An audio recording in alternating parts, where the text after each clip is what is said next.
Alright, magandang araw po sa inyong lahat mga kababayan. Batang Maynila to, it's ang nakikita po ninyo sa ating screen mga kababayan ay etong pagpapakita ni VP Sara Duterte ng basurang ugali. Kung napanood po ninyo yung pagsawsaw ni Sara Duterte dun sa kampanya ni Isko Moreno, ay nang makikita ninyong halimbawa ng basurang ugali.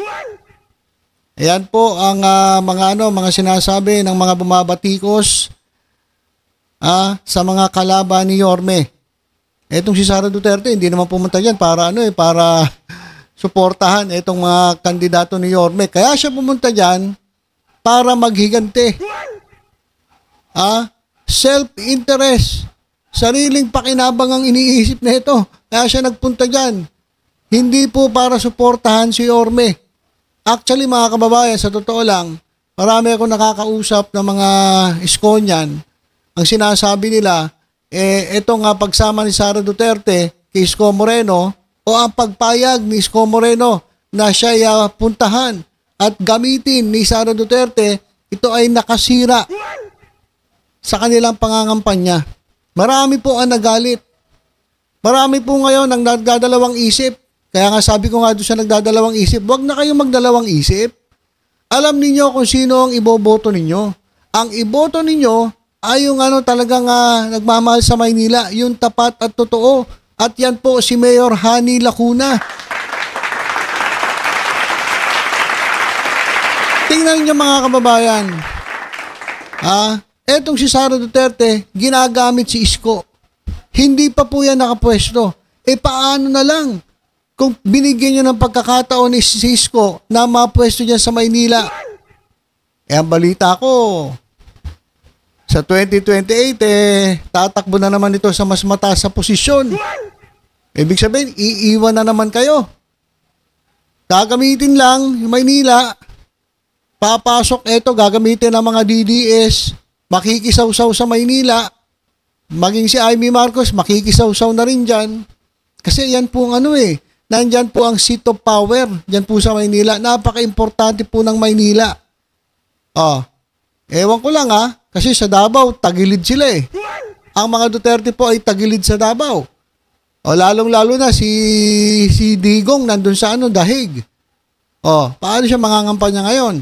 Sabi nila, mananalo raw si Duterte. Lumalabas po sa mga surveys, mga kababayan dyan po sa Davao, namamayagpag po ang mga Nograles. Tapos, eto Sara Duterte, dadayo dito sa Maynila at ang gagawin, manggugulo. Pero yun mga kababayan, kapwa ko mga batang Maynila, hayaan nyo ba naguluhin kayo ng isang Bisaya, ng isang taga Davao? Dapat ang labanan sa Maynila, labanan ng mga Manileño. Sino ang pipiliin ng Manileño? Ang problema si Sara Duterte, nakikisaw-saw. Bakit nakikisaw-saw? Kasi nga, yung mga congressman na taga Maynila, tatlo po, talagang bumanat sa kanya. Bakit siya binanatan? Sapagkat meron siyang ginawang anomalya. Paliwanag siya doon sa confidential funds na hindi niya maipaliwanag. Hindi ko maintindihan, simple lang naman Ilabas mo lang sino si Mary Grace Piato, sino si Cocoy Villamin, sino yung mga team asim na yan, yung mga ginagamit mong pangalan. Talaga ba nga sila yung nakatanggap ng pera? Iharap mo nga. Pero ayaw niya magpaliwanag. Bakit? Di meron siyang tinatago. Ngayon, etong mga congressman na sa Maynila, Congressman Abante, Congressman Valeriano, Congressman Joel Chua, ang ginagawa lang naman nila ay nagtatrabaho para sa bayan. Tapos ngayon, eto si Sara Duterte dadayo sa Maynila, gagamitin itong kampanya ni Isko Moreno para gumante doon sa mga congressman na ang gusto lang naman ay magpaliwanag itong ating Vice Presidente. Ang ginawa niya mga kababayan, nagpakita siya ng basurang ugali dyan po sa rally na yan. Alam nyo, sa totoo lang, ang dami namin nakakausap, marami po talagang nadismaya sa ugali na pinakita ni Sara Duterte during the campaign ni Isko Moreno. Marami po talagang nadismaya. Kahit yung mga taga-suporta ni Isko, marami po nagalit. Sabi nga nila, ayaw na namin kay Isko. Bakit kumampi ka dyan kay Sara Duterte? Simula umpisa hanggang matapos mga kababayan, puro banat ang ginawa niya. Kay Presidente Bongbong Marcos, sa Administrasyong Marcos, sa mga Quadcom members, lalong-lalo na yung mga dito sa Maynila. Alam niyo, napansin ko nga, ibang kandidato dito sa dito sa Yormes Choice, naiiling na lang eh. Siguro, hindi nila gusto. Ewan ko kung sino ang pumayag para itong Sara Duterte ay magsalita at gamitin sila para makapaghiganti. Akala naman ni Sara Duterte, pakinggan siya ng mga tao. Mga taga Maynila, paalala ko sa inyo, huwag po kayong pauuto dyan po sa taga Davao na Bisaya. Hindi po ganyan ang Manileño. May sarili pong paninindigan ang mga Manileño. Hindi porke dinayo kayo ng taga Davao, dakdak ng dakdak yung taga Davao, makikinig kayo. Hindi po ganun ang Manileño. Huwag po kayo magpapadikta. Huwag po kayo magpapauto, magpapabudol. Kaya siya pumunta dyan dahil sa sarili niya. Gusto niyang magiganti. Ginagamit niya lang po ito, grupong ito para makaganti. Diyan po sa mga congressman na ginagawa lamang ang kanilang mga trabaho. Halimbawa na lang ito. Pakinggan natin itong si Sara Duterte dito sa pagbana. Tingnan niyo mga kababayan, no? Hindi ba bastos na ugali yan? Hindi ba basurang ugali yan? Naglagay siya ng picture ni Benny Abante na ganyan. Actually, tutusin, bawal po ito kasi, di ba, private yung picture na yan eh. Tapos ilalabas mo sa isang campaign rally para para husgahan, para lait-laitin. Hindi na po issue ang pinag-usapan dito eh. Ang pinag-usapan dito, nanlait na nanglait, etong ewan ko kung maganda ba ito. Kung magsalita, halos lahat ng banat niya ay panlalait, physically. Ha? Tingnan nyo itong ginawa niya dyan sa rally ni Isko. Tingnan nyo yung pagpapakita ng basurang ugali nitong ating Vice Presidente. Ano nga ba distrito ito? Sino nga ba congressman natin? Anong tawag sa ganitong tao, mga anak? Walang? Klaro yan. Paano walang respeto? Kapag ang isang congressman tinatanong ang Vice Presidente, Madam, saan niyo po dinala yung pera? Ipaliwanag niyo po ito. Wala na po bang respeto yan? Ha? Yan ang walang respeto. Kaya nga ginagawa na itong ating Vice Presidente, yan po ang walang respeto. Nagtataka ka pa, paano naging walang respeto si Kong Abante? Dahil pinapangunahan nila ang paghahanap ng hustisya, paghahanap ng katotohanan, kung saan napunta ang pondo ng bayan. Ibig sabihin, kapag kini-question mo ang Vice Presidente, wala ka ng respeto. Ang respeto po ay nagigain. Ang respeto po ay hindi basta binibigay sa isang tao na hindi naman dapat respetuhin. Respeto ba tayo sa isang opisyal ng gobyerno na binabastos mismo ang Kongreso? Respetuhin nyo ba ang isang opisyal ng gobyerno kung siya'y tinatanong sa niya dinala ang pera ng taong bayan pero hindi po siya sumasagot? Pero ninyo hindi nga sumusumpa, hindi nag-take ng oath. Ayun po ang walang respeto. Ayun po ang basurang ugali. Kaya nagtataka ko, ano sinasabi nito ni Sara Duterte na walang respeto si Congressman Abante?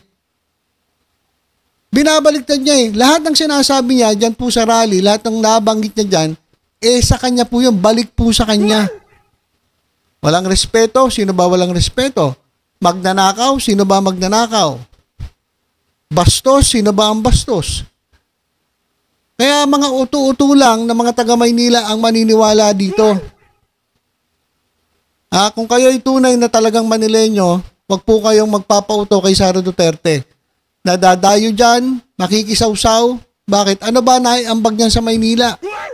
Sa Davao nga, sa lugar nila. May naiambag ba siya? Meron dapat.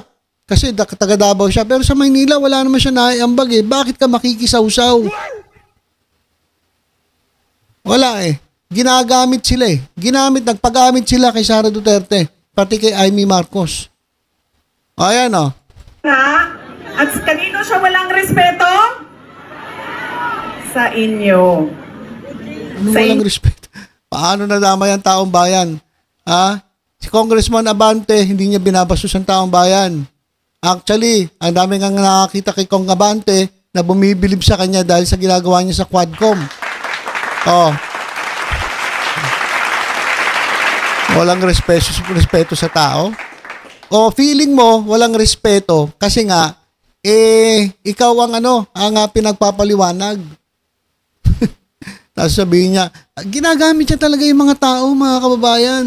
Kawawa po ang mga taga Maynila na maniniwala dito kay Sara Duterte. Inyo siya walang respeto.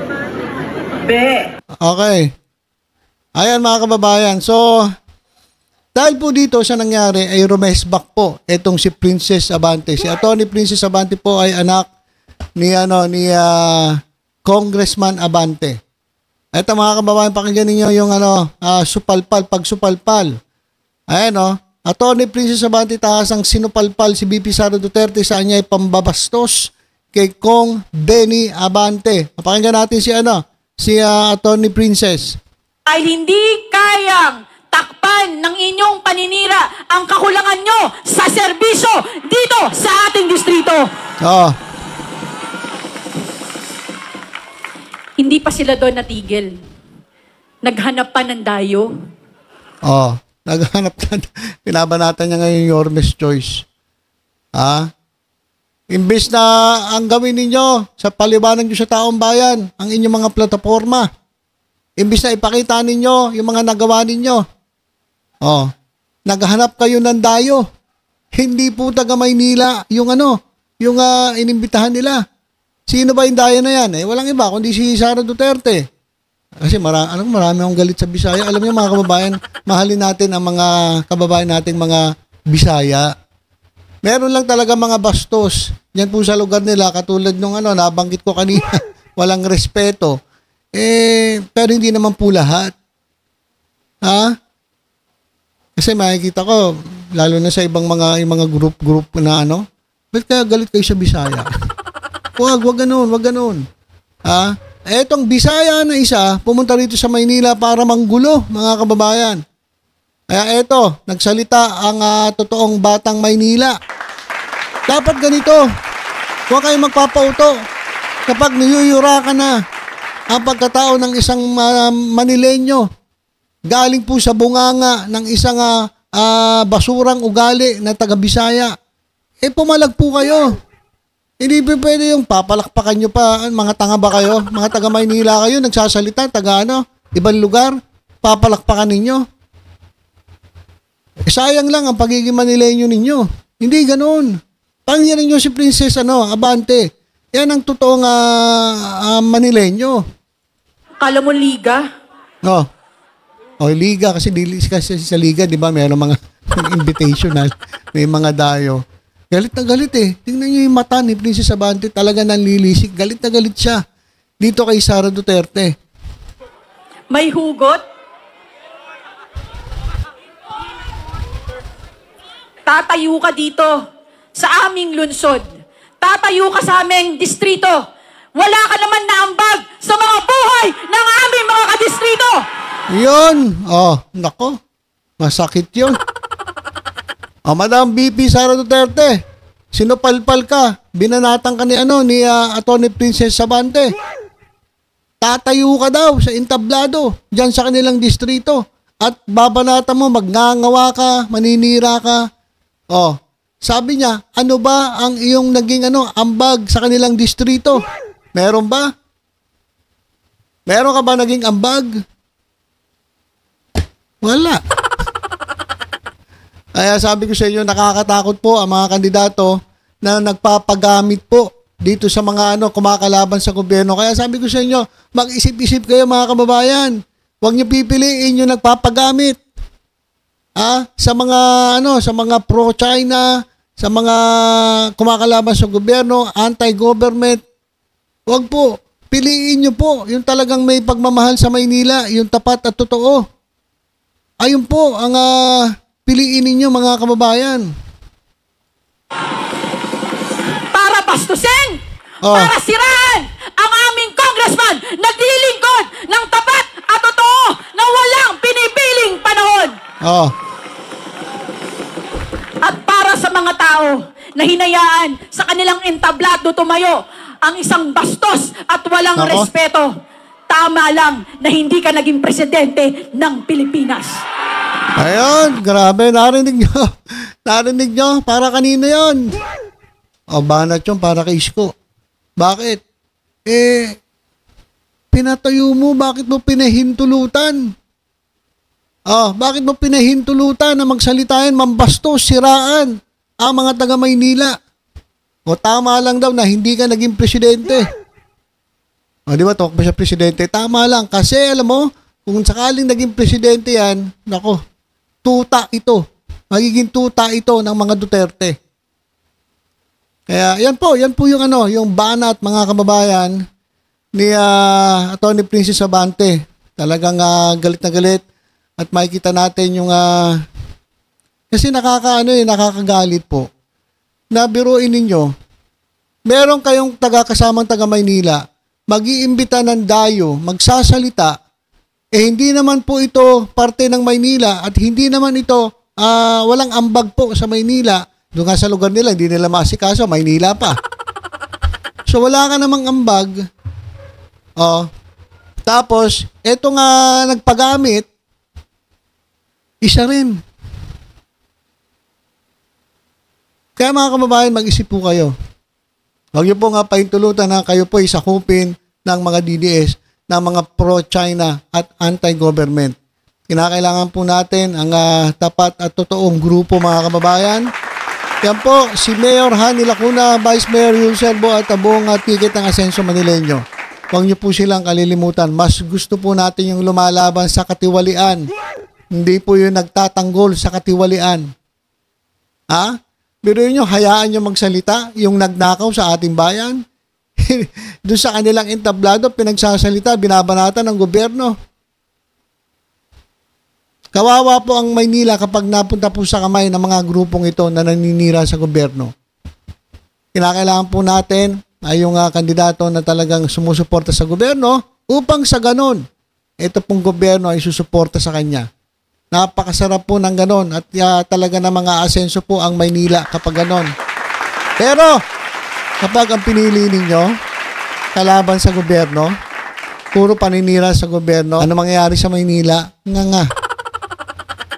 Kaya mag-isip-isip kayo mga kababayan. Alright, so yun lang po. Yan na nga. Supalpal po. Etong si Sara Duterte kay Atty. Princess Abante. Bakit po? Dahil sa kanyang pinakitang basurang pag-uugali na hindi po yan ugali ng Manileño. Mga kababayan. At hindi po ugali ng Pilipino yan. Hindi po bastos ang Pilipino.